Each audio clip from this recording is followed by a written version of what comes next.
El farmacéutico es uno de los lobbies más influyentes del mundo.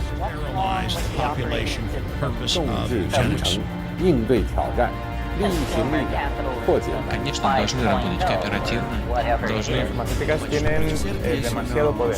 Avecina una gran guerra entre la realidad virtual y la realidad aumentada.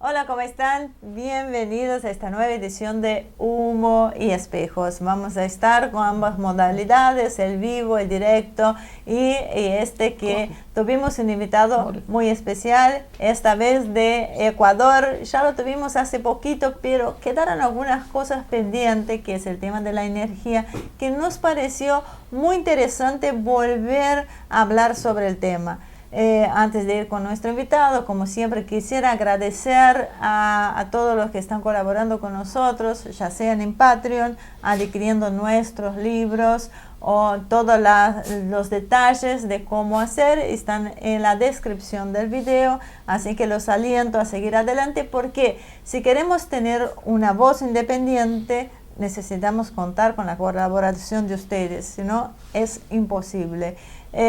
Marce, volvimos a traer Pedro Páez Pérez, sí. Porque bueno, vos estabas con el tema de la energía, acá se está debatiendo un poco ese tema. Bueno, porque un poco la idea es saber exactamente de qué estamos hablando, o sea, cuánto hay de mito, cuánto hay de fantasía. Pedro siempre dice, lo que esto genera normalmente es que con el tema de la matriz energética podemos entender también mucho las movidas geopolíticas. Es una cosa que está íntimamente unida con la otra. Entonces es muy difícil, si no sabemos qué pasa con el petróleo, qué importancia tiene, cómo va a evolucionar en el futuro, poder ver qué es lo que está pasando por otro lado. Y bueno, Pedro es una persona que tiene mucha solvencia en este tipo de campos, no específicamente en el petrolero, pero sí en todo lo que tiene que ver con las finanzas. Claro. Y es más, bueno, yo no sabía, pero bueno, sí tiene en realidad una trayectoria también trabajando en lo que tiene que ver con el tema petrolero. Aparte, bueno, es ecuatoriano y ellos también tienen unos intereses muy específicos en ese tema. Así que bueno, creo que es un aporte importante para ver, cuando hablamos de geopolítica, poder entender qué es lo que está pasando en este mundo y cuál es la relación aparte entre el petróleo y las finanzas. Bueno, así que ahora sí, lo llevo la entrevista. Bienvenido, muchísimas gracias por acompañarnos nuevamente por acá. Encantado de estar con ustedes, un abrazo. Bueno, creo que ya habíamos hecho alguna referencia sobre el tema de que queremos tratar hoy. Queremos entender el contexto de la energía en la geopolítica, ¿no? Yo creo que es un momento adecuado para empezar a hablar, teniendo en cuenta el contexto mundial por el cual estamos viviendo. Sería bueno empezar a ver dónde estamos parados, porque hay veces el tema, como decías, que hay una guerra de cifras, o cifras que se esconden, que se utilizan con otras ideas que no son necesariamente las que uno necesita para aclarar. Entonces, ¿cuáles serían los principales puntos a tener en cuenta cuando hablamos de esto? La rentabilización del capital a nivel mundial ha podido sostenerse con mucha fuerza gracias a energía barata. O sea, una gran intensidad calórica y a la energía barata, que significa el petróleo. El petróleo era un mal, es decir, no era un bien, sino era un mal, no era un recurso. ¿Sí? Frente a aquellas visiones que dicen, bueno, es que se van a acabar los recursos en el planeta. Es el ingenio humano el que va descubriendo nuevas propiedades de la naturaleza y las va acomodando a sus necesidades. El petróleo pasa a ser eje fundamental del metabolismo ampliado, digamos, de la especie humana, prácticamente a partir de la Primera Guerra Mundial, ¿no? Y además con intereses monopólicos muy concretos, vinculados, por ejemplo, a los Rockefeller, y en el caso de Inglaterra, la situación anecdótica de Churchill, ¿no? Primer Lord del Almirantazgo, empujando, inclusive yéndose en contra de aquellos intereses británicos de las altas esferas financieras y monopólicas británicas vinculadas al tráfico del carbón, para transformar la flota de la primera potencia mundial. Gran Bretaña todavía era entonces la primera potencia naval mundial, del carbón al petróleo.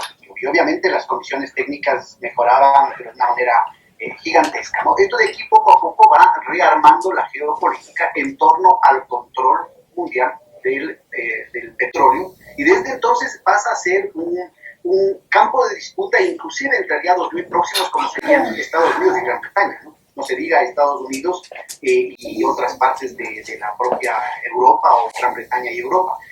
Por ejemplo, una de las grandes empresas históricas en ese plano ha sido la relación entre los británicos y los holandeses, ¿no? Sí, tiene que ver con estructuras de poder de largo plazo, siempre vinculadas al tema financiero y al manejo geopolítico de los recursos. Los datos del petróleo siempre han estado sujetos a especulación en el sentido malo del término, en el sentido perverso del término, de contaminar la información, porque es no solamente un tema que da lugar a tremendas ganancias, es decir, una información es poder, pero además puede ser tremenda ganancia en el corto, en el largo plazo, pero además es una información militar. De hecho, América Latina aquí la ha pasado muy mal, no es la única parte del planeta, pero la guerra, por ejemplo, la guerra del Chaco es una disputa entre la Standard Oil de los Rockefeller y la Shell, que es anglo-británica, ¿no? Lo que estaba refiriendo, que están metidos los Rothschild, ¿no? Entonces estamos hablando de un proceso geopolítico muy delicado, que involucra inclusive aliados íntimos, ¿no? Y además en tiempos normales, es decir, estamos hablando, por ejemplo, de disputas en los años 60, 70, el caso Mattei, ¿no? El caso Mattei, el asesinato del encargado demócrata cristiano en Italia, de todo el tema de energía, de la ENI, que fue asesinado claramente por los servicios de inteligencia angloamericanos, ¿no? O el papel que eventualmente jugaron los Estados Unidos apoyando procesos de independencia, por ejemplo, en Argelia, en contra del monopolio que tenían las empresas francesas sobre el Magreb, sobre el control de los hidrocarburos en el Magreb. Entonces, este es un tema largo, ¿no? La contaminación de la información, la distorsión de la información llega hasta los niveles más científicos posibles. No solamente es un tema de precios, no es solamente un tema de información. Les cuento, en el caso del Ecuador, por ejemplo, la guerra fue en 1940 y en la guerra se ocuparon varias ciudades, hubieron asesinatos, violaciones, se ocuparon parte del territorio ecuatoriano y luego se quedaron con la mitad de la Amazonía ecuatoriana, pero se supone que no había petróleo, pues, en el Ecuador. Y durante décadas, o sea, la guerra en 1940, el primer pozo petrolero que apareció en la Amazonía ecuatoriana fue en 1967.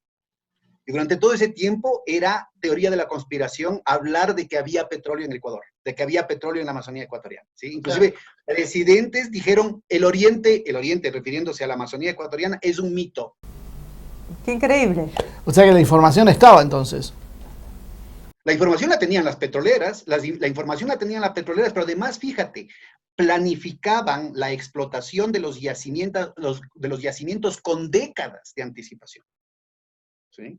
Y planificaban además la incorporación de nuevas tecnologías también con décadas de anticipación, porque estamos hablando, y ahí hay toda la discusión que es parte de la confusión, ¿no?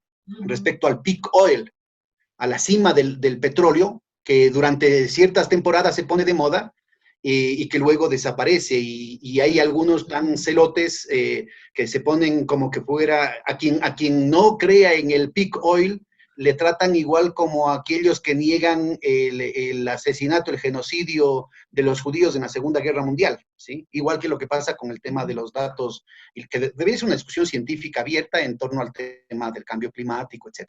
Entonces, miren, esto es un tema muy importante, y les estaba comentando, no sé si se vio esto o se cortó, que inclusive eso llega a las ciencias duras, es decir, en términos de la geología, tanto como teoría como en la prospección mismo geológica. A mediados del siglo XIX, a finales del siglo XIX, académicos y centros de investigación vinculados a la familia Rockefeller difundieron y consolidaron la idea de que el petróleo, el gas natural, el carbón, eran combustibles fósiles. Y eso planteaba, obviamente, primero en términos teóricos, ¿no es cierto?, el hecho de que son determinadas condiciones de presión, de temperatura, etcétera, que podían comprimir y transformar unas cantidades gigantescas de biomasa que solo se daban en determinado tiempo geológico, en determinada era geológica, y es allí donde se puede encontrar el petróleo. Entonces, justamente el punto es que, en efecto, aquel petróleo, digamos, más somero, más fácil, más barato de extraer, coincidía con esas características geológicas, pero luego aparecen otras teorías, sobre todo que fueron desarrolladas y probadas en la Unión Soviética, en los años más duros de la Guerra Fría, y que fueron consideradas pseudociencias y teoría de la conspiración en su momento en la academia occidental. Pero resulta ser que tanto los yacimientos nuevos de la actual riqueza, tanto gasífera como petrolera de Rusia y luego de la Unión Soviética y luego de Rusia, pero también del Mar del Norte, en la frontera compartida entre Noruega y Gran Bretaña, pero también, por ejemplo, el horizonte de presal frente a las costas de Río de Janeiro, en Brasil, corresponden a eras geológicas muy anteriores, ¿no?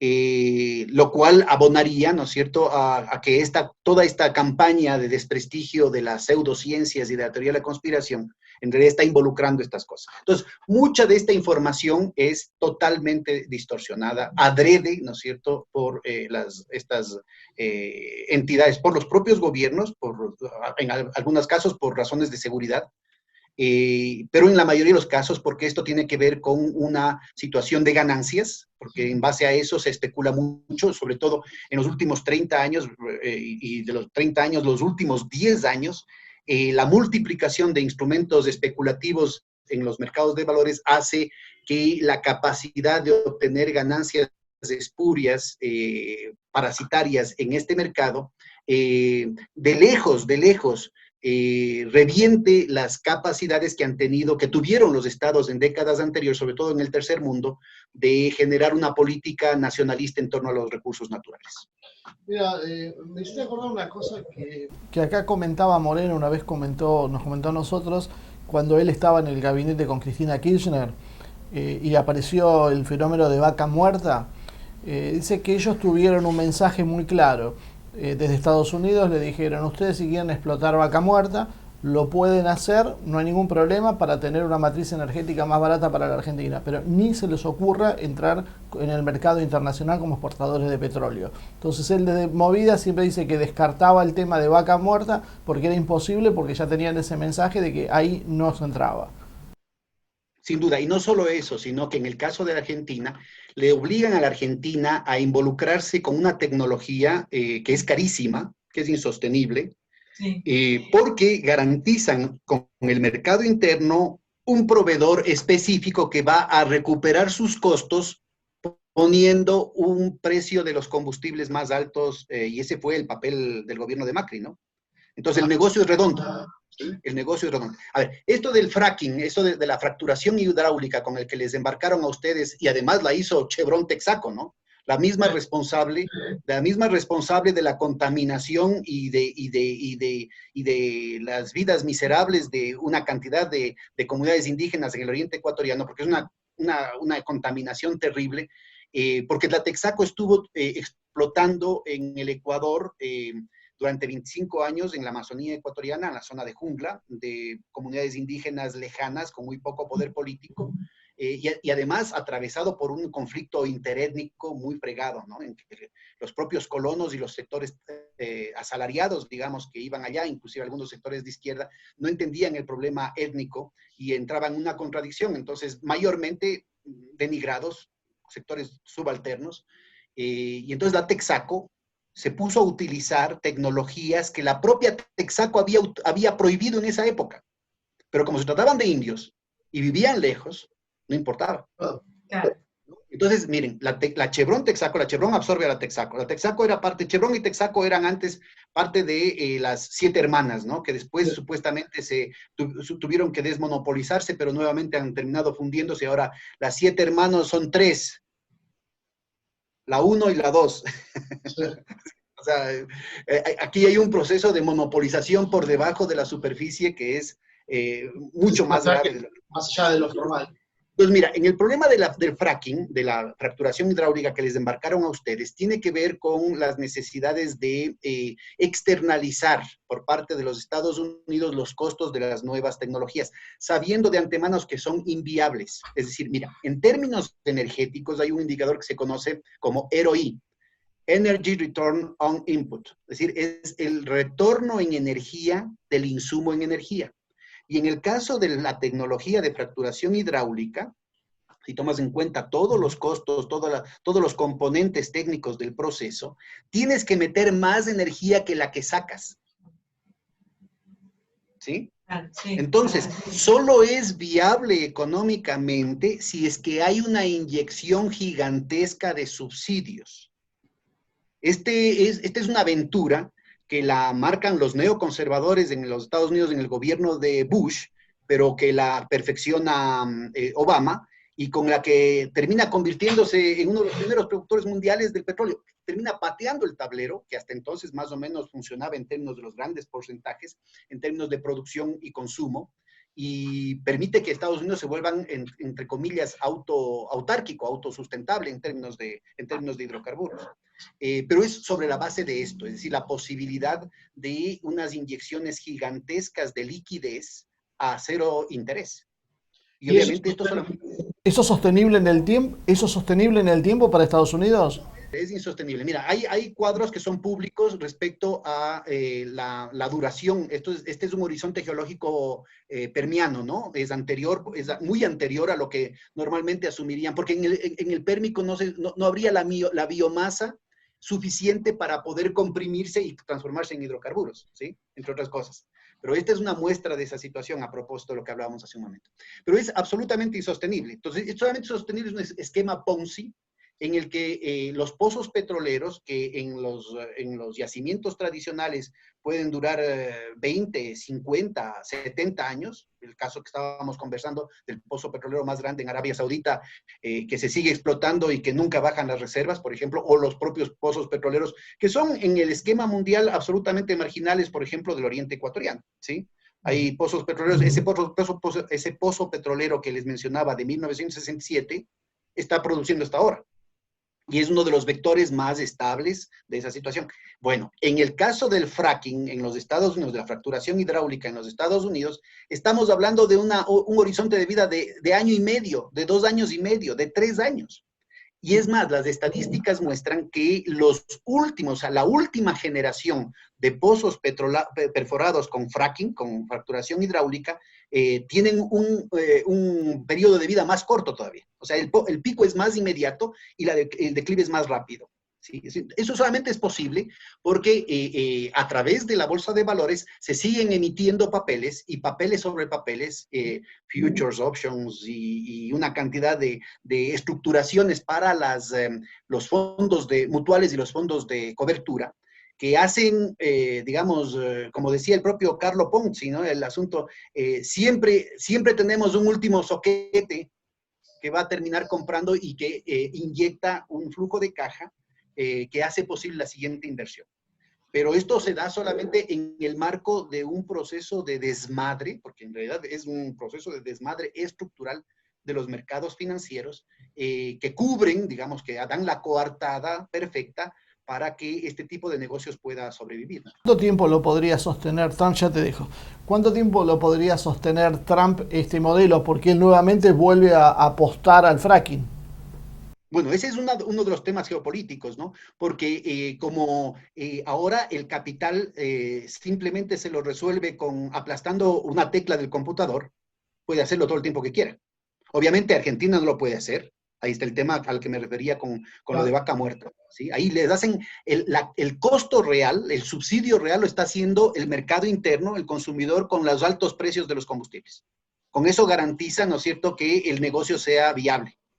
Pero en el caso de los Estados Unidos, como no, tampoco les conviene que el precio del combustible esté muy alto, lo que tienen es una situación en la que están, digamos, obligados, como una política de Estado, ya es un tema geopolítico, ¿no es cierto?, de garantizar continuidad del negocio, pero no desde la solvencia, sino solamente desde la liquidez, o sea, del flujo de caja. ¿Y eso cómo se lo resuelve? Precisamente con las inyecciones gigantescas de liquidez a través de la Reserva Federal, ¿no? Entonces, pero esto muestra la gravedad del problema. Es decir, yo estoy muy asustado porque incluso veo a analistas progresistas en el campo petrolero que pierden de vista esta dimensión geopolítica y esta distorsión, yo diría sin retorno, del funcionamiento de los mercados financieros. Es decir, aquí no puede entenderse esto solamente en el plano técnico de la cuestión petrolera, que ya de por sí, no solamente que es complejo, sino que además se va complejizando con el desarrollo de estas tecnologías, que también evolucionan. Es decir, por ejemplo, el costo de promedio de los pozos, de los shale oil, que se llama en los Estados Unidos, estaba el costo el breaking up point, ¿no? El punto de equilibrio, estaba alrededor de los $80. Pero han habido economías de escala y sobre todo en la tecnología, porque no es del mismo pozo, el pozo se muere inmediatamente.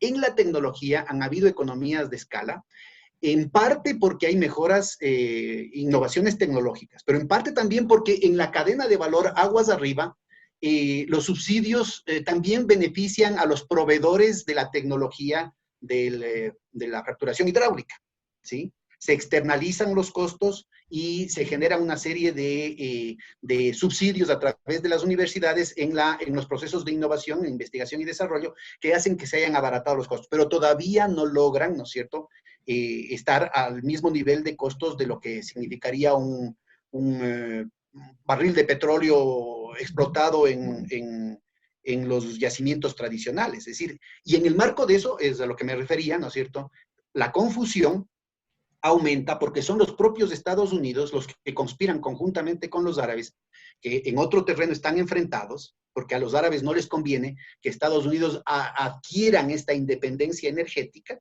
¿sí? Entonces, en un tablero están bronqueados, pero en otro tablero se ponen de acuerdo en la geopolítica del Medio Oriente, que está vinculada con la diplomacia que ha desplegado Rusia, muy eficaz en términos de encontrar aliados inesperados, incluyendo a Turquía, incluyendo a Israel, incluyendo a los propios árabes, ¿no? Y toda la fractura que se va dando desde Turquía en la separación, o más bien en la bronca que se da entre Arabia y los Emiratos Árabes versus Turquía, Qatar, Omán e Irán, ¿no? Que son además, digamos, son alianzas pegadas con babas, ¿no? Con saliva. Es una cuestión muy frágil.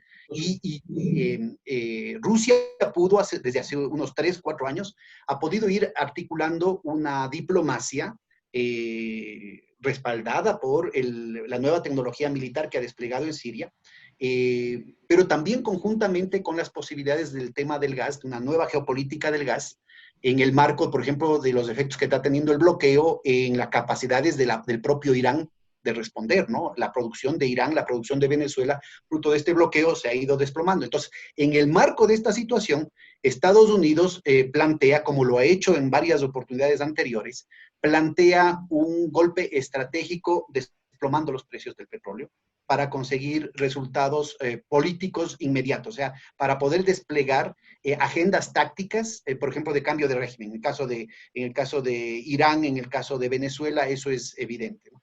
Y esto, digamos, ahora es mucho más fácil por los derivados financieros, pero lo podían hacer, el caso de Allende, ¿no?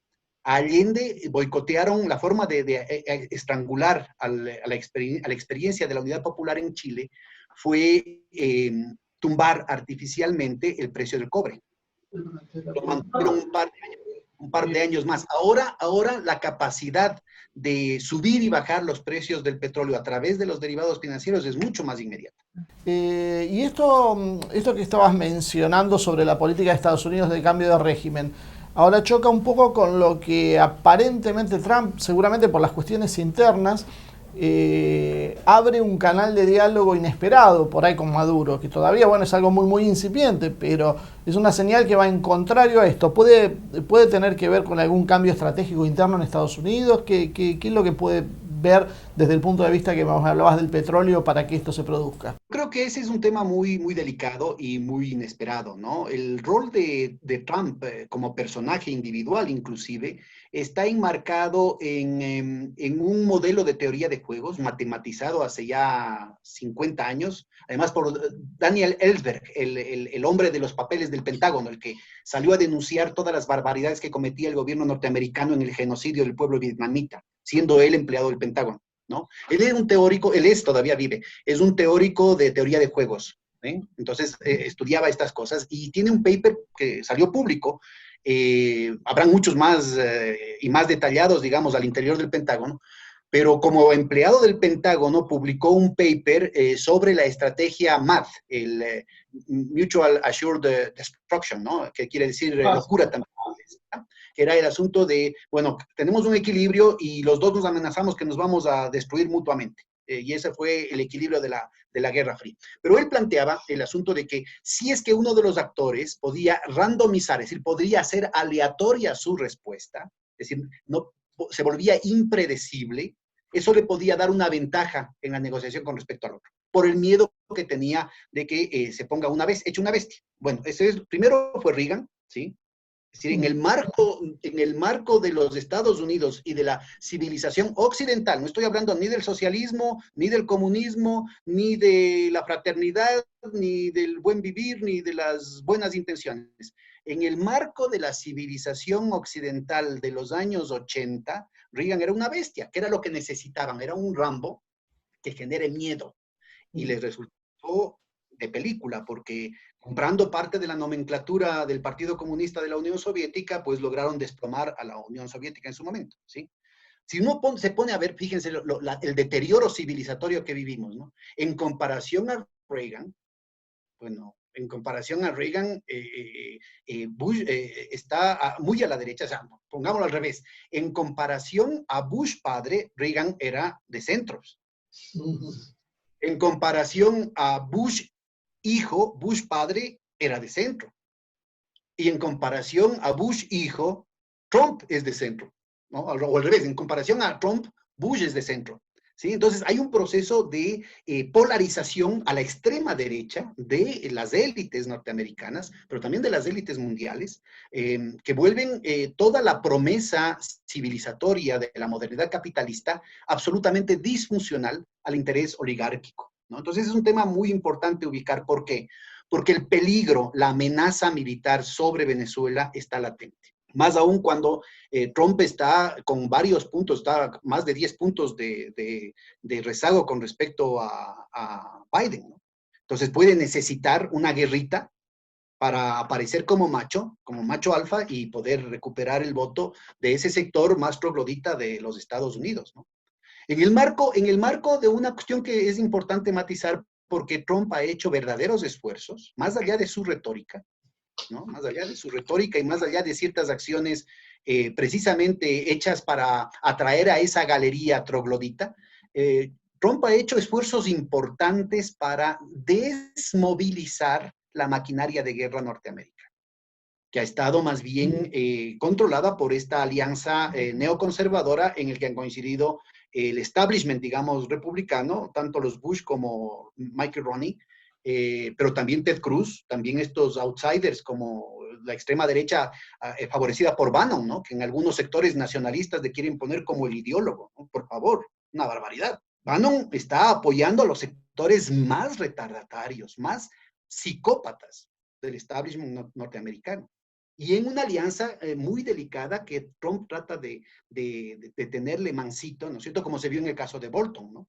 A Bolton lo lleva, a Navarro lo lleva como las figuras más extremas del espectro para poder mantener una coalición y evitar que se le suelte con bozal. Pero vean cómo les resulta lo de Bolton, vean cómo les resulta lo de Navarro, ¿no? Entonces, son sectores muy provocadores, cosas que no se pueden explicar desde las biografías personales de ellos, sino como parte de un proceso de desesperación y de descomposición de cierto sector de la oligarquía norteamericana. ¿Por qué es que Trump está, y yo creo que además en términos sinceros, ¿no? Está abriendo las puertas, por ejemplo, lo hizo en su momento con Corea del Norte, para que inmediatamente su entorno lo termine fregando.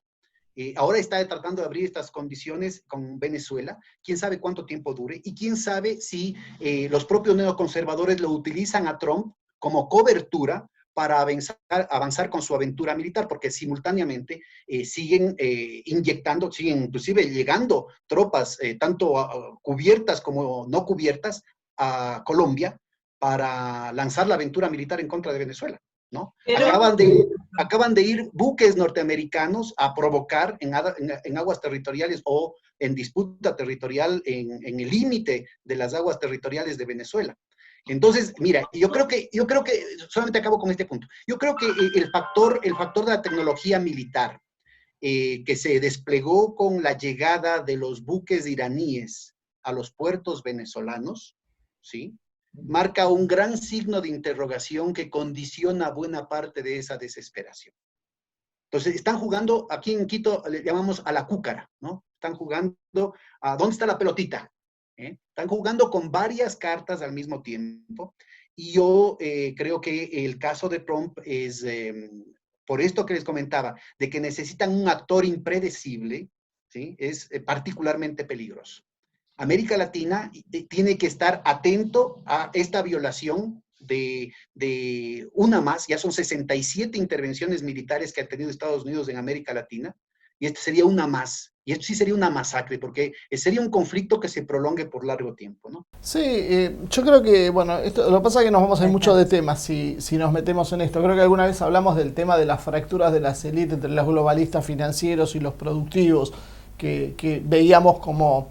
esto yo creo que hoy se está reflejando también en todos los sucesos internos de Estados Unidos. Pero te voy a traer de vuelta al tema de energía, y eso después lo hablamos otro día porque da para hacer un programa aparte.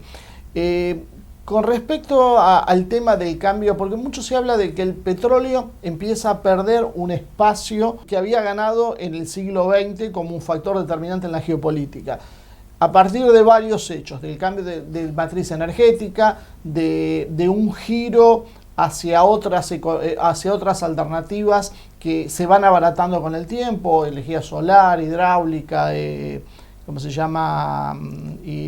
Eólica. Y por otro lado, sobre que en realidad el futuro del petróleo va más ligado a los derivados del petróleo, a la petroquímica, que al petróleo utilizado como fuerza para movilizar la energía, para generar electricidad, el tema del cambio de matriz que se viene con el tema de la conducción de vehículos híbridos o eléctricos.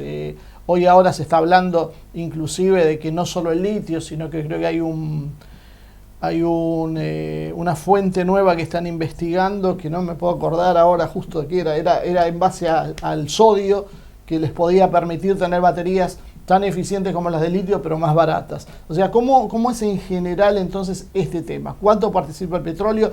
¿Qué es lo que se ve a futuro? ¿Cuánto de esto se usa como energía en sí y cuánto como derivado? Es importante retornar al principio. El petróleo, sea de origen biótico o de origen abiótico, no importa. Es un recurso natural no renovable.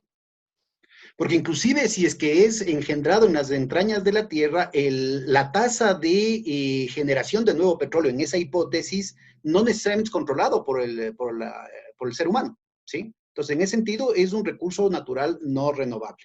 Pero de ahí a estas historias del peak oil, hay que tener mucho cuidado, porque obviamente si es que el petróleo va a acabarse en un horizonte cercano, el precio del petróleo tendría que estar muy alto, ¿no? Y eso da lugar, sobre todo con los mercados de futuros, eso daría lugar precisamente a sostener determinado tipo de estrategias de inversión especulativa. Cuidado con eso, primer punto. Segundo, lo que en verdad ha funcionado es lo que Marx ubicaba como renta diferencial 2. Es decir, se tiene el monopolio del monopolio, ¿sí? El acceso al recurso, en este caso al petróleo, tiene una situación diferenciada de acuerdo a los costos de extracción y a la calidad del petróleo. ¿sí? O del gas o de cualquier otra, porque lo mismo se aplicaría con la energía eólica, con la energía geotérmica, con la energía solar. Es decir, hay unas rentas que no tienen que ver con la inversión, sino que tienen que ver con la locación, con la ubicación, con el control del sitio donde se puede ubicar la inversión, ¿de acuerdo?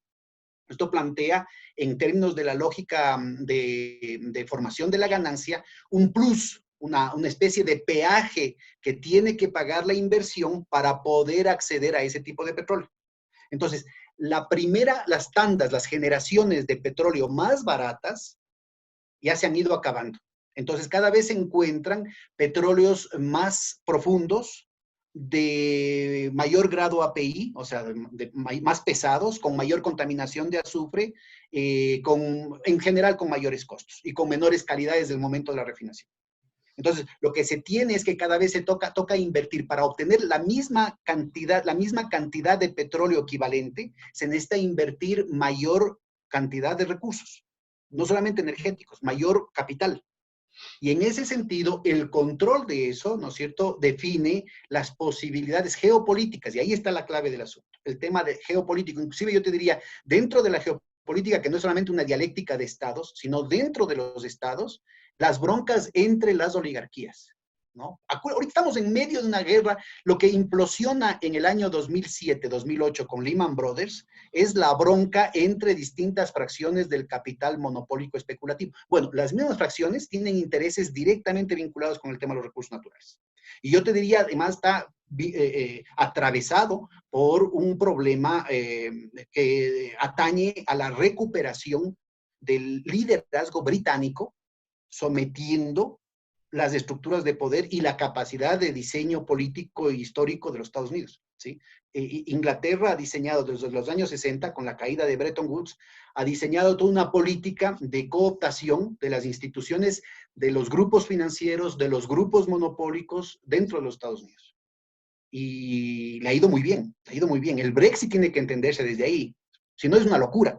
El Brexit no sé, porque ahorita lo que dicen es ya no queda otra cosa que Inglaterra se subordine, firme un tratado de libre comercio con los Estados Unidos y se subordine como socio menor de los Estados Unidos. Formalmente puede ser así, pero en términos de las reales capacidades que tienen sobre las estructuras monopólicas, son ellos los socios mayores, ¿no? Eso ya lo dijo, en su momento le dijo el rey de Inglaterra de ese entonces, Eduardo VII, a Teodoro Roosevelt, no a Franklin, a Teodoro Roosevelt. Dijo, nosotros, por la raza que tenemos, nosotros los anglos, tenemos que gobernar el mundo con nuestro cerebro, el cerebro de los ingleses, y su músculo, el músculo de los norteamericanos. Entonces, se ha cumplido. En el campo petrolero, eso es clarísimo, clarísimo. Entonces, acá tenemos, fíjate, acá tenemos un proceso, este proceso de reconcentración de las siete hermanas está directamente vinculado con un proceso de recomposición de los intereses británicos sobre los intereses norteamericanos. Y cómo se utiliza la geopolítica norteamericana como el músculo de acción de esos intereses británicos, incluyendo de una manera estratégica el tema, por ejemplo, de Israel. Esto que está pasando con los hidrocarburos, idéntico, sucede con el tema de las energías renovables, con las nuevas tecnologías de energía. Se requería un gasto gigantesco, por ejemplo, para poder desarrollar de manera viable las energías solares, las energías eólicas, las energías geotérmicas, las de las fuerzas de las mareas, ¿no es cierto? Y para poder tener eso, ¿no es cierto?, se necesitaba el concurso, un subsidio gigantesco, con el concurso de los bancos centrales y con el concurso de los estados. Parte fundamental, no exclusiva, pero una parte muy importante de los recursos que se requirieron para eso vinieron de las innovaciones financieras, de la especulación. Porque en términos de la partida doble, es decir, en términos normales de un negocio con ingresos y gastos, esas inversiones no son viables. Ahora, de nuevo, no es un tema estático, es un tema dinámico y con el tiempo eso va bajando los costos. En el campo eólico es claro que el costo de kilovatio hora se va acercando cada vez más a las condiciones de provisión de energía hidrocarburífera. El caso de la energía geotérmica tiene, sobre todo con el tema del fracking, tiene una serie de externalidades positivas que va haciendo que ese tipo de inversiones, en el futuro al menos, se vuelvan competitivas. Pero de allí a decir que el mundo ha cambiado, o la matriz energética mundial ha cambiado su eje de los hidrocarburos a las nuevas tecnologías, eso no es cierto. Y tampoco va a cambiar en los próximos 10 años, ¿sí? Lo que tú mencionabas en torno al litio, el tema de la conservación de la energía, esa es otra cosa. Sobre todo ahora lo de 5G y el tema de la inteligencia artificial requiere mecanismos robóticos, computacionales, autónomos, y por tanto tienen que estar lejanos a la grid, a la red de energía alámbrica. Y por eso necesita este otro tipo de cosas. Pero ese es otro horizonte. 5G sin duda va a cambiar, pero de manera radical, el horizonte de la innovación y de la competencia monopólica a nivel de todas las ramas de la producción. El problema, como bien hacía acuerdo el Marcelo ahorita, ¿no es cierto?, es esta tensión entre la lógica de reproducción del capital monopólico productivo y la lógica de reproducción del capital monopólico especulativo asentado en el eje británico. Trump no pertenece a esa lógica. Y por eso, a pesar de que no está directamente vinculado al proyecto productivo, a la proyección productiva del capital monopólico, es más susceptible de hacer coalición con esos proyectos que con la lógica del capital especulativo guerrerista angloamericano. El tema de China del 5G que vos habías mencionado es interesante porque, bueno, se vino con toda una fuerza extraordinaria que ya se planteaba el año pasado. Al surgir el tema de la pandemia es como que quedó un poco bajo en segundo plano hasta entonces ver lo que se resuelve con lo que viene. Por eso, con respecto al petróleo, ¿no? Lo que quería saber es cómo incide el precio de la energía en realidad en la competitividad de China respecto a Estados Unidos. A ver, la pregunta es muy buena, pero tiene varias partes, ¿no? Yo ojalá haga justicia a unas 2 o 3 de las partes que vos mencionaste. En primer lugar, la pandemia en general afecta negativamente a todo el proyecto de expansión del capital productivo, del capital monopólico productivo.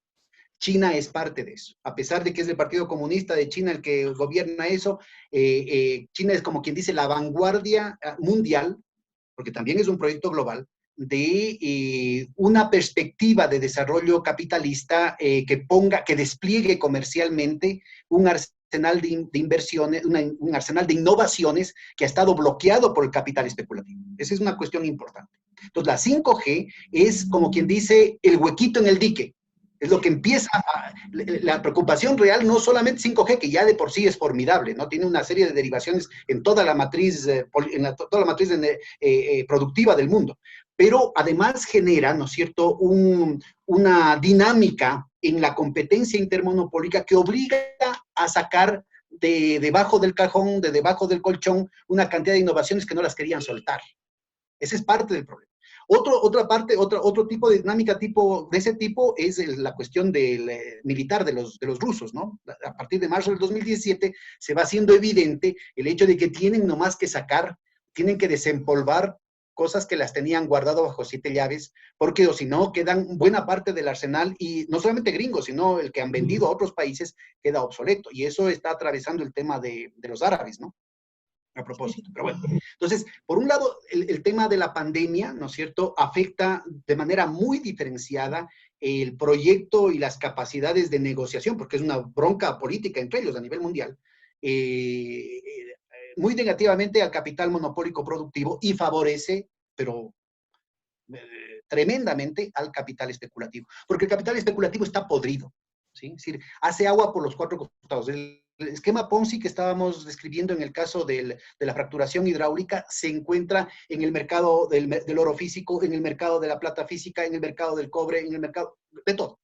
Las inyecciones gigantescas de recursos. Mira, en la relación masa monetaria, PIB, hasta principios de este año estaba en alrededor del 18%. Después de las inyecciones gigantescas que han hecho los bancos centrales de Estados Unidos, de Europa, de Inglaterra, de Japón, de Suiza, de todo lado, ¿sí? Subieron rápidamente de un promedio del 8-10% al 18-20% ahorita. Bueno, en los meses de la cuarentena, se les ha entregado a los banqueros 20% del PIB mundial, 21% del PIB mundial. Imagínate lo que estamos hablando. Entonces, cuando tú me hablas de esto, sí, cuando tú me hablas de esto, tiene que entenderse en primer lugar en esa perspectiva. China pertenece a estructuras, o más bien dicho, el proyecto productivo de China, a pesar de que hay una dialéctica específica, endógena, de una proyección milenaria de las élites chinas y de la nación china, pertenece a las cadenas de valor que involucran también a capitales norteamericanos, a capitales japoneses, a capitales europeos. No nos olvidemos de eso. Entonces, ahí hay una primera cuestión. China como nación, como Estado-nación, tiene una vulnerabilidad estructural enorme porque necesita no solamente energético, o sea, un 80% de sus necesidades energéticas tiene que importarlas y va a tener que seguirlas importando en el futuro. Entonces, el que haya caído el precio del petróleo, al contrario, le está beneficiando temporalmente a China. Pero por otro lado, ¿no es cierto?, esto está desplegando una depresión mundial que va a reducir las ventas de China. Ahora, esa fragilidad estructural que es enorme, Estados Unidos no la tiene. China tiene una fragilidad geográfica enorme por ese lado, pero la puede compensar rápidamente si es que eleva la capacidad de consumo de sus ciudadanos, como ya lo hizo en el 2008. Es decir, imagínense, lo que están haciendo. Si elevas el consumo de $1 de cada ciudadano chino, son 1.500 millones de dólares de demanda efectiva. Entonces, se les cae el mercado internacional, pero lo pueden recuperar internamente, ¿no? Con lo cual, además, se cumpliría el cometido de lucha contra la pobreza. Es decir, el éxito que han tenido en ese sentido son 800 millones de chinos que han salido de la pobreza en 10, 15 años. Es una proeza, ¿no? Entonces, eso pueden seguirlo haciendo. Ahora, el punto que está ahí de por medio, y por eso es el tema del recrudecimiento, de la escalada de las tensiones armadas, ¿no? Es decir, es el cerco militar que ya no lo protagoniza directamente los Estados Unidos, sino que ahora ha logrado activar una alianza, de nuevo el Imperio Británico, ¿no es cierto?, en el que están los 5 ojos, ¿no? Estados Unidos viendo de lejos, pero de los 5 ojos. Entonces están Nueva Zelanda y Australia en connivencia con India, y vean cómo se reactiva un conflicto fronterizo de Cefú, con India y con Japón. Y ahí interviene, oh casualidad, Singapur, ¿no? O sea, las plazas, Singapur, Hong Kong, ¿sí? Es el viejo imperio británico que supuestamente ya desapareció y que vuelve a aparecer en momentos claves como este. Entonces, esto de aquí inclusive, y eso se trasluce a veces en las propias declaraciones de Trump. Trump habla siempre para la galería, pero se nota claramente que este acoso militar a China va más allá de lo que Trump está buscando. El vocero de esta situación provocadora es Peter Navarro. Y vean cómo inmediatamente, ¿no es cierto?, tiene que entrar Trump a corregir lo que dice Navarro. Entonces, esto en cualquier momento se puede ir de las manos. Algo similar sucede con Rusia. Ahora, parte del problema aquí que tenemos es, porque en términos racionales, digamos, si las cosas pudieran resolverse solamente en términos del bien común, del bien general, pues la solución óptima sería que se profundice la integración, no solamente política, geopolítica, militar, sino también productiva entre Rusia y China. Y con eso la complementariedad sería enorme, ¿no? Porque la capacidad de provisión energética de Rusia sería enorme. El problema es que tienes una historia que a veces se la olvida, de medio siglo de confrontación, y de confrontación muy, muy aguda entre Rusia y China, cuando eran ambos países socialistas, lo cual es todo un atentado en contra del internacionalismo proletario y todo lo que proponían en ese momento ellos, y que todavía hay resquemores. Es decir, en realidad, miren, es solamente la política agresiva de la OTAN la que ha puesto a China en los brazos de Rusia. Hasta hace poquísimo tiempo, hasta hace solo 7, 8 años, los recelos chinos con respecto a Rusia eran enormes, enormes. La consolidación de los BRICS, que sigue siendo saboteada, ¿no? La consolidación de los BRICS como propuesta, la consolidación mucho más sólida del Consejo de Cooperación de Shanghái. y sobre todo el despliegue de estos vectores que tienen una tremenda repercusión en el plano productivo, pero también en la provocación, en el detonamiento de una serie de explosión en cadena en términos de las inversiones productivas que significa la ruta de la seda. Porque el problema no es solamente la magnitud de la inversión, que es enorme, sino que obliga, ¿no es cierto?, a entrar a disputar las cosas en términos de inversiones productivas. Y eso es lo que el capital especulativo no quiere. ¿Cuál es la alternativa? La guerra. ¿Por qué? No es por necedad, no es solo por necedad, porque también hay necedad y también hay miopía cultural, miopía civilizatoria y abierta sociopatía de parte de las élites angloamericanas. Eso es evidente, ¿no? Incluso a ustedes les ha de gustar que diga son satanistas, son abiertamente antihumanas. En eso sí. Algo hay. Algo hay. No cabe. Científicamente, no, hay estudios del American Journal of Psychology que muestra claramente, ¿no es cierto?, que las élites norteamericanas, sobre todo las banqueras, están plagadas de caracteres sociopáticos, ¿no? Sí. Bueno, un journal académico. Los británicos también tienen el mismo problema. Y los británicos son mucho más, lo que pasa es que son más relajados. Más refinados, sí. El escándalo, sí, son mucho más hábiles en encubrir esas cosas. El escándalo de Epstein explota en los Estados Unidos, ¿no? Y le salpica de pasito, imagínate, al hijo de la reina. Pero están calladitos, ¿no? Pero esas son prácticas comunes, mira, son prácticas comunes. Hay una novela de Benjamin Disraeli, que fue primer ministro de la reina Victoria, ¿no? Coningsby, que vale la pena leerse. Para aquellos que digan que esto es teoría de la conspiración, deberían leerle al propio Disraeli, ¿no? ¿Sí? Y deberían revisar un poquito la historia respecto a la participación directa de la reina de Inglaterra, la pundonorosa reina de Inglaterra, en el tráfico de opio. ¿Sí? Que inclusive, ¿no es cierto?, fue nombrada emperatriz de la India en el traspaso de funciones del Estado, dentro del Estado que era la Compañía Inglesa de Indias Orientales, hacia la corona inglesa. Fue la estatización de esas funciones para traficar el opio. ¿Sí? Entonces, es importante ubicar esas condiciones de crimen organizado, porque a veces nos sorprende, ¿no es cierto?, la agenda que está de por medio. Ahora, por otro lado, yo creo que la participación de la gente puede cambiar las circunstancias. Entonces, respecto a tu pregunta, si es que los pueblos no se dejan, ¿sí?, es posible que se impongan condiciones de racionalidad al propio capitalismo. Por ejemplo, ya está diciendo la CEPAL, una renta universal. Lo que está diciendo Naciones Unidas, lo que está diciendo el Fondo Monetario Internacional, por favor, lo que está diciendo, no lo que está haciendo, cuidado, no lo que está haciendo. El Fondo Monetario Internacional, de manera absolutamente hipócrita, sostiene unas cosas públicamente y otras son las condiciones, por ejemplo, que nos están aplicando aquí en el Ecuador, ¿no? Aquí en el Ecuador han estado socapando, por ejemplo, el que se manden sacando miles de médicos en plena pandemia. Esos son los efectos del acuerdo de intención con el Fondo Monetario Internacional. Entonces, pero lo importante es el hecho de que la opinión pública, la presión ciudadana, la movilización ciudadana, la proposición de alternativas pueden cambiar la situación. ¿Por qué? Porque de cualquier forma, las élites no tienen el camino fácil.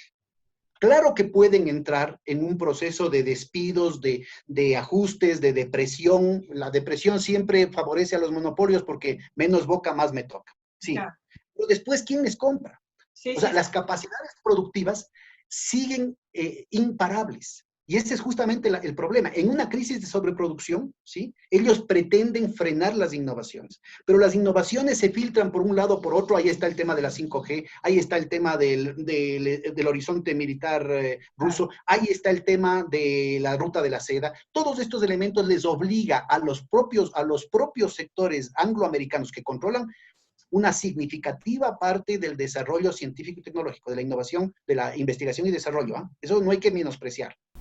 Pero, ¿y si en realidad el objetivo último es ya ir a una sociedad postcapitalista donde cambien estos parámetros de consumo, donde se rediseñe un mundo para menos gente, que tenga más que ver con una etapa feudal que con una etapa ya capitalista? No, aquí yo creo que sí hay una confusión. No, es decir, ese es un tema, ¿cómo te digo? Que ha ido cambiando el discurso inclusive de los sectores nacionalistas hacia posiciones exclusivamente reaccionarias, ¿no? No hay esa posibilidad. Es decir, mira, ahorita la posibilidad de un neofeudalismo viene precisamente de la consolidación del proyecto monopólico especulativo angloamericano. ¿Sí? Porque lo otro no tiene cabida, porque verás, no es porque yo sea comunista, o sea satanista, o sea Illuminati, o sea conservador, no se puede tener ganancias si no se tiene mercados, y no se puede tener mercados si no se tienen ingresos. Entonces el problema en última instancia se reduce a eso. El mundo está inundado de mercancías demasiado baratas para las tasas de ganancia que exigen el capital monopólico. Entonces, la forma de resolver eso ha sido separarse o frenar el tema productivo e instalarse desde afuera en el carrusel especulativo para succionar como vampiros lo que se logra en el aparato productivo. Ese es el capital financiero, ese es el neoliberalismo. ¿Ya? Entonces, eso te lleva, la deriva de eso te lleva a un neofeudalismo, pero no lo otro no. Es decir, una sociedad postcapitalista en el que la participación de la gente esté presente, en el que se reduzca el tiempo de trabajo para que la gente pueda dedicarse a las artes, a la cultura, a su desarrollo espiritual, a decidir qué es lo que va a ser su historia.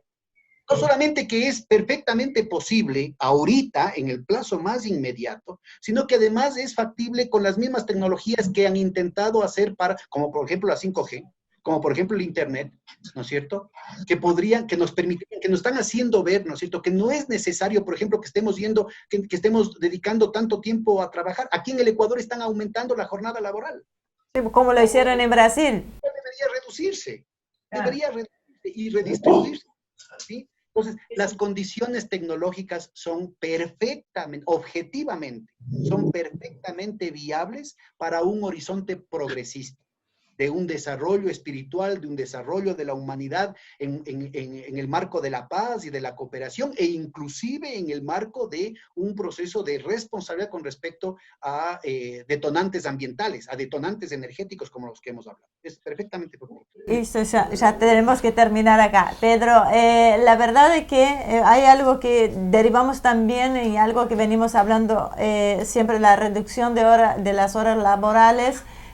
Y también no te podría decir una renta universal porque es algo que suena muy raro, todavía no está masticado, pero una forma donde toda la población tenga un piso donde pueda poder mantenerse. Después el que trabaja, el que hace otras cosas puede tener un mayor alcance. Hoy creo que con los avances tecnológicos, la inteligencia artificial, está esta posibilidad. Lo que falta es una decisión política y por otro lado es esto, sacar esta idea de muchos que dicen que es alimentar vagos de esta manera, ¿no? ¿Vos pensás que puede haber una quiebra antes de fin de año de todo el sistema? En un minuto tenés para Claro, te pido que lo resumas. Ese es un problema político, es parte de la guerra entre ellos. ¿Ah? Ellos no pueden decir, mira, Lehman Brothers no tenía por qué reventarlo.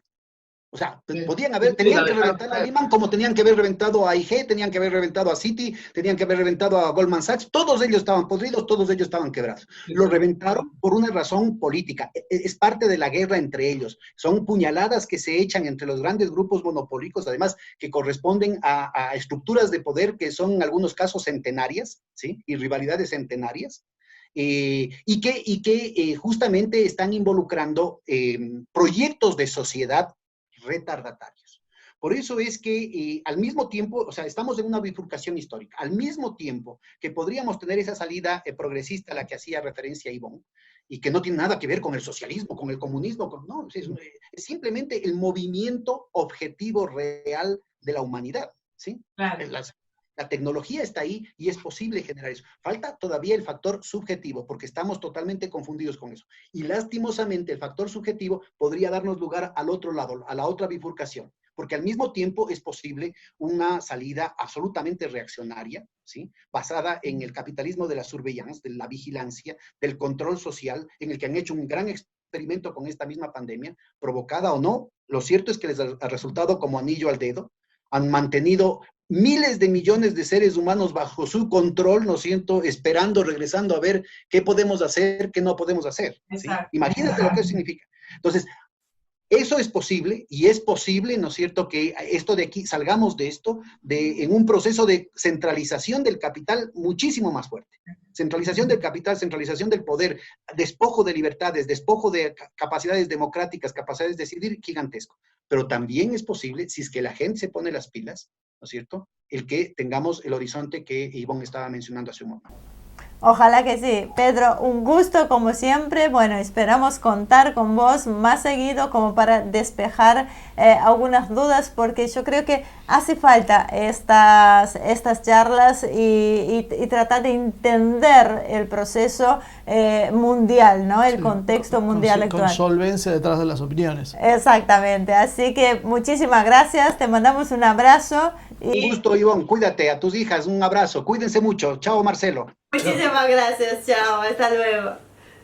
Impresionante. Yo a veces me asombro en el sentido de que cuántos temas, o sea, cuánto se habla en los medios de comunicación y que tan poca información dan, ¿no? ¿No te llama la atención? Y bueno, porque se llenan espacios sin discutir lo importante. Entonces son interminables las charlas y a veces después, bueno, yo creo que un poco lo que termina diciendo Pedro sobre el tema de la asignación o la renta universal, era algo que la verdad no estaba planificado para tocar en este programa, no.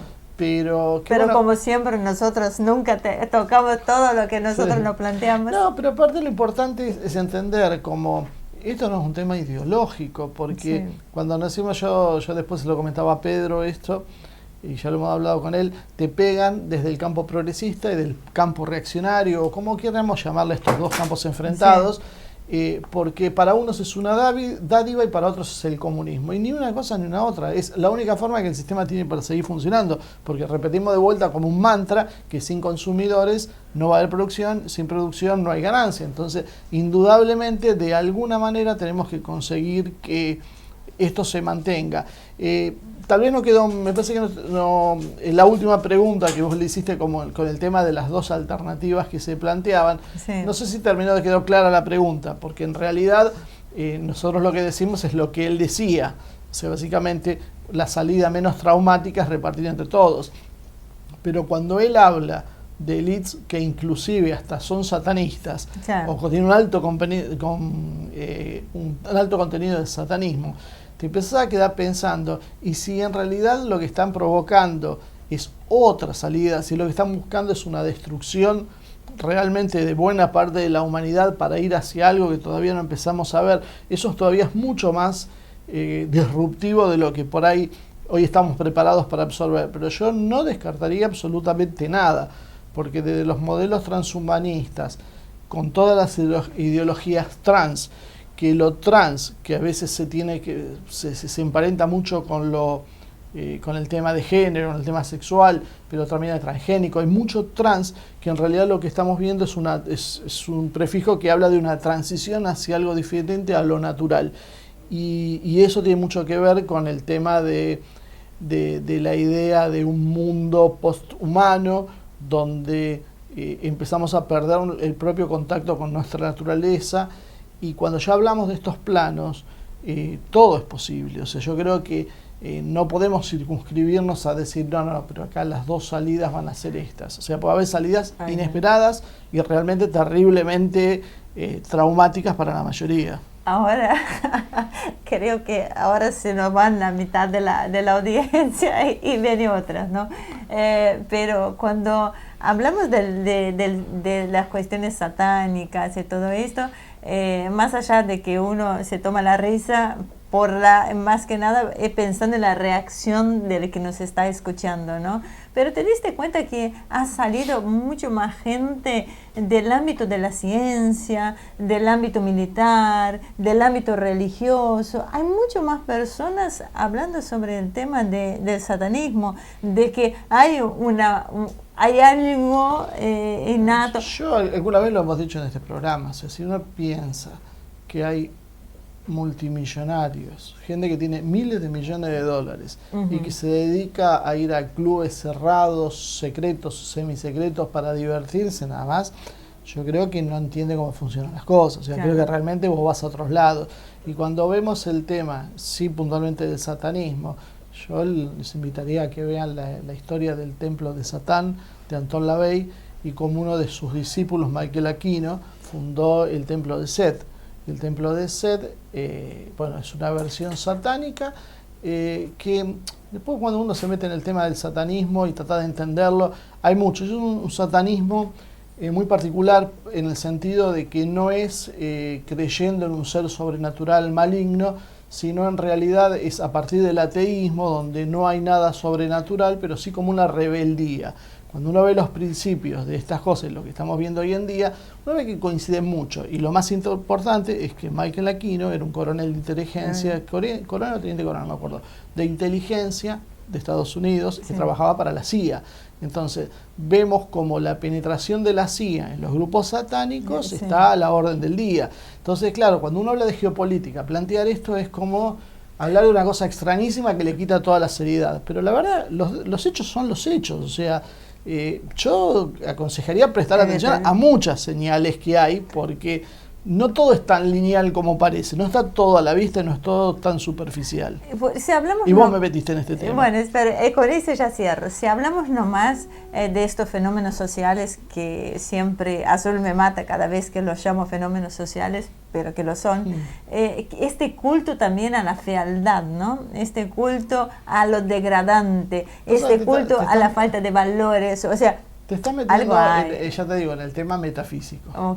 Todo eso que vos estás diciendo, los que hilan y van por esta teoría de que, bueno, que hay en realidad detrás de todo un proyecto, hay una cuestión satánica en el fondo, y que nosotros lo tomamos así a risa, pero si uno habla con un iraní o habla con un ruso, se va a encontrar con que esto que estamos hablando ahora está planteado muy seriamente, cuando estamos hablando de que hay un modelo diabólico detrás de esta nueva forma de vida, que la lucha entre el bien y el mal, estamos entrando en temas definitorios y donde la metafísica y la geopolítica se empieza a cruzar, lo que para un occidental es algo casi ridículo, para esta gente no es ridículo, o sea, es una cosa que está contemplada y de hecho lo ven así. Cuando el imán Khomeini hablaba del gran Satán por Estados Unidos, no lo hacía en forma metafórica. Nosotros creíamos que era metafórica, pero no, era muy claro. Para el pensamiento de un iraní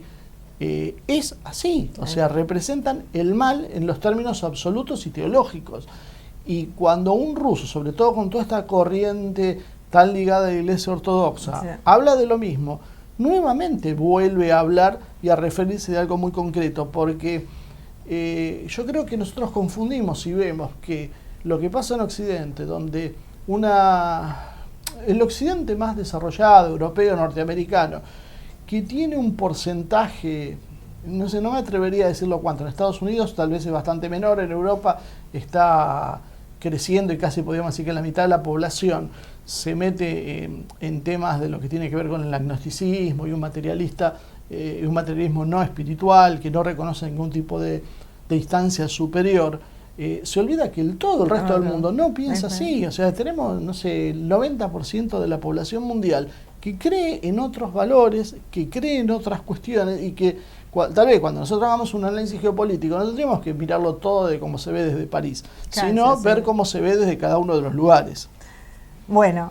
Y acá metiste toda la polémica y tiraste toda la seriedad del programa por la borda, pero bueno, está bien. Para volver a la seriedad... Sí, perdón, y sí nos han dicho por qué no hablamos de estos temas. Y la verdad es muy difícil encontrar gente. No me estás sacando la palabra, Ramírez, pero no hablé nada del programa, déjame terminar el cierre ahora. Terminar, no leo la mente.